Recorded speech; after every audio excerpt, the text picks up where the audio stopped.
Warning: our YouTube channel and its videos may contain scenes, language, and content that may not be appropriate for all audiences. These videos include surveillance footage, undercover pursuit of suspects, actual police and rescue operations, and fearless confrontations. If you do not approve of the content, please do not watch our videos. If you wish to continue, we strongly advise that you proceed with caution. Viewers' discretion is advised.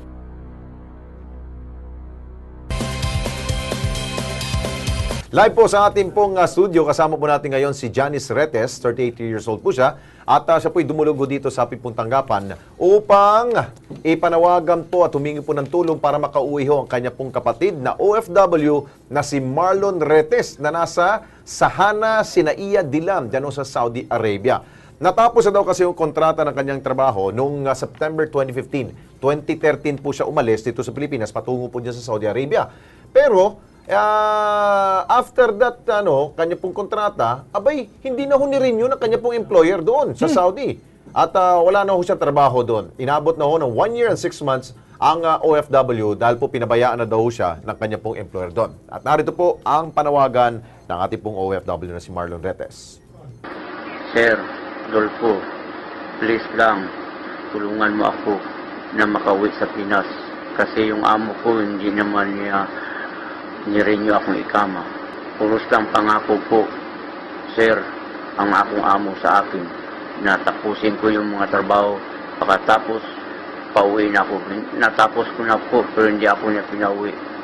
Tulungan mo ako, sir, na makauwi sa Pilipinas, sir. Daghang salamat sa imo, sir.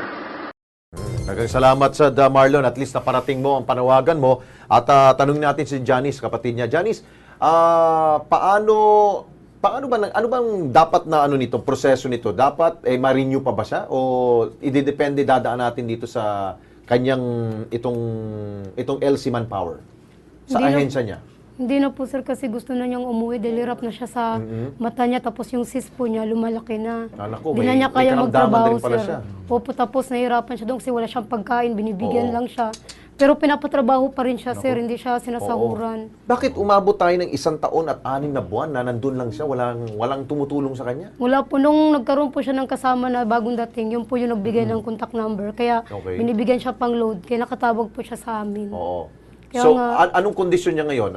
Siya ba'y nakatira sa kanyang kababayan natin doon o talagang palaboy-laboy na lang siya doon? Doon po siya mismo sa trabaho pa rin, sir. Hindi siya nakakasahod. Wala po, sir. Doon siya, trabaho lang siya ng trabaho. Tapos hinihingihan po siya ng pera para pambiling ticket para makauwi siya ng amo niya. Tapos nagtatrabaho siya pero hindi siya pinapasweldo? Hindi po. Naku po, bakit ganun? Kaawa-awa naman. Okay, nasa linya ngayon po si Josephine Tobia. Siya po ang head ng Advocacy Social Marketing Division ng OWA. Ma'am Josephine, good evening po. Good evening. Opo, Yes, good kumakatok na evening. naman po ang Kilos Pronto at baka matulungan niyo po. Ito po ating pong kababayan dyan po sa Saudi Arabia. Ang pangalan niya si Marlon Retes. 1 year and 6 months na po siyang walang trabaho doon at ang gusto lamang ho niya ay makauwi siya dito sa Pilipinas. Pwede mo natin po ba siya matulungan, ma'am?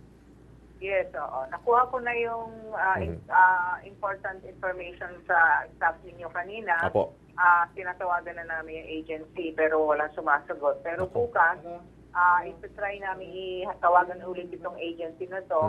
Pero nagpadala na kami ng communication sa Riyadh para i-locate yung whereabouts ng OFW. Kasama yung kanyang, using yung telephone number niya. Pero Ma'am Josephine, ano ba hong ang proseso nito? Kapag nag-lapse na ho ang kontrata ng isang OFW, ano ba dapat nung gawin ho? Pauwiin ba talaga kagad ho yan? Oo, kailangan makauwi na siya kasi mahihirapan talaga yan dahil wala na siyang visa, madidetain pa yan dahil ayusin pa yung kanyang exit pass. So, importante, pagka natapos ng kontrata ng isang OFW, mag-request na siya ng repatriation, tawagan ng embassy, or yung agency niya, kung sino yung Philippine Recruitment Agency niya. Ang kanya pong agency, ma'am, ang agency ho niya ay LC Manpower. Ito'y makikita sa Pedro Hilda ho. Yeah, we got it. We even checked it with the POEA. May license pa siya hanggang 2018. Ayun. So, matatanong natin tomorrow kung ano talagang nangyari sa kanya at kailangan ma-repatriate siya dahil wala na pala siyang trabaho Opo. since 2015. Ngayon, sa mga workers na nag-lapse ang kanilang visa, pagka may mga issue sila ng non-payment o mga substitution of contract, pwede Oo. pa rin silang humabol dito sa kanilang Philippine agency. Sabi kasi yun ni Ma'am Janice dito, yung kapatid do, tinatawagan daw niya yung LC Manpower, wala naman daw sumasagot. Baka tinataguan na ho siya, ma'am. Baka kayo yung makatulong ho dito, ma'am. Oo, ganun din kami. Tinatawagan namin kanina lahat ng numbers, hindi sumasagot. Pero kasi trace namin yan. Kung if ever na nagpalit siya ng telephone number, we can trace them because license pa sila. May sa lisensya DOE. sila. Yeah, that's nice. Okay, ma'am, si Janice po ay sasamahan po ng team namin. Papunta ho dyan sa inyong pong tanggapan. Pakitulungan na lang po, Yes, ma'am. please. Yes, please. Thank you so much, Pupunta ma'am. na lang kami tomorrow. Okay, Opo, thank si you. Ma'am Josephine po yan. Thank you so much, ma'am. Diyan po sa OWA. Okay? Miss Janice, Po. ayos. Salamat po, sir. Sige, huwag ka muna magpasalamat. Pag nakauwi na, bumalik kayo Yeah. dito. Ha? Thank you, Janice. No? Gusto namin Smile na makita yun. na, Janice, gusto namin makita na pagdating niya, nandito ngayon, ang ginagawa namin, ini-interview namin. Kaya kung makauwi na yan, dalhin mo rito, ang kapatid mo, ha? Opo. Importante makita yan. Opo, sir. Alright? So, Ayos. yan.